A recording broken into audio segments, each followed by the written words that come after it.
فرمایا کہ اس کے حضور استغفار کرو، وہ آسمان سے بارشیں نازل کرے گا، تمہیں بیٹے بھی دے گا، تمہیں مال بھی دے گا، لہلہاتے باغ بھی ہوں گے، چلتی نہریں بھی ہوں گی، معیشت کا پہیہ چل جائے گا اگر تم اللہ سے ڈرنے والے بن جاؤ گے۔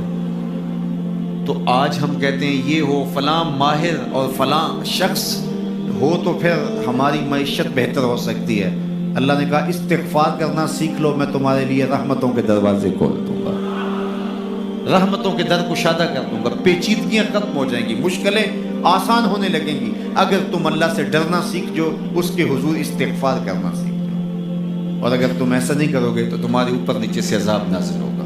وَهُوَ الْقَادِرُ، وہ اس بات پہ قادر ہے، ان یبعث علیکم عذاباً، کہ وہ تمہارے اوپر عذاب نازل کرے، تمہارے اوپر سے، تمہارے نیچے سے۔ اللہ اکبر۔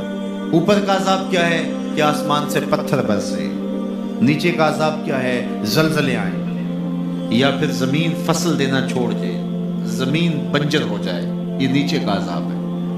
حضرت عبداللہ ابن عباس رضی اللہ تعالیٰ عنہ فرماتے ہیں اوپر کا عذاب یہ ہے تمہارے حکمران نااہل ہوں، اور نیچے کا عذاب یہ ہے تمہاری اولادیں نافرمان ہو جائے۔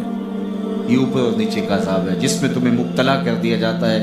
یہ کب ہوتا ہے؟ جب تم اللہ کے حکموں کے نافرمان ہو جاؤ۔ جب چند لوگ اللہ کے نافرمان ہو جاتے ہیں تو پھر ان چند لوگوں کو انفرادی اذیتوں میں اور مشکلات اور پیچیدگیوں میں مبتلا کیا جاتا ہے۔ لیکن جب کوئی قوم من حیث المجموع اللہ کے حکموں کو توڑتی ہے اور اس کے حکام سے روگردانی کرتی ہے تو پھر پوری قوم کو مشقتوں میں، اذیتوں میں، تکلیفوں میں مبتلا کر دیا جاتا ہے۔ اس کا علاج کیا بتایا؟ استغفار۔ حضرت نوح علیہ السلام نے جو اپنی قوم سے کہا تمہیں مال بھی ملے گا، تمہیں دولت بھی ملے گی، تمہیں بیٹے بھی ملیں گے، سرسبز جو ہے وہ باغات بھی نصیب ہوں گے، ان کی شاخیں پھلوں سے لدی ہوئی ہوں گی، چلتی ہوئی نہریں اور برستی ہوئی بارش، ساون کے نچڑتے ہوئے بادل، اور ماحول کی خنکیاں اور خوبصورتیاں اور جمال اور لہلہاتے ہوئے سبزے، اور تمہارے اوپر ہر طرح کی عنایات برسیں گی اگر تم اللہ سے ڈرنا سیکھ جاؤ گے اور اللہ کے حضور استغفار کرنا سیکھ جاؤ گے، تمہیں خوشحال اور خوبصورت زندگی عطا کر دی جائے گی۔ اللہ اکبر۔ لیکن اگر تم ایسا نہیں کرو گے تو تمہاری معیشت تنگ کر دی جائے گی۔ استغفار کریں، تقوی کے خوگر ہو جائیں، شکر کرنے کی عادت ڈالیں۔ جو شکر کرتے ہیں اللہ تعالیٰ ان کو اور زیادہ عطا فرماتا ہے، دنیا میں بھی اور آخرت میں بھی۔ اس طرح دوسروں کی پریشانیاں دور کریں، اللہ آپ کی پریشانیاں دور کرے گا۔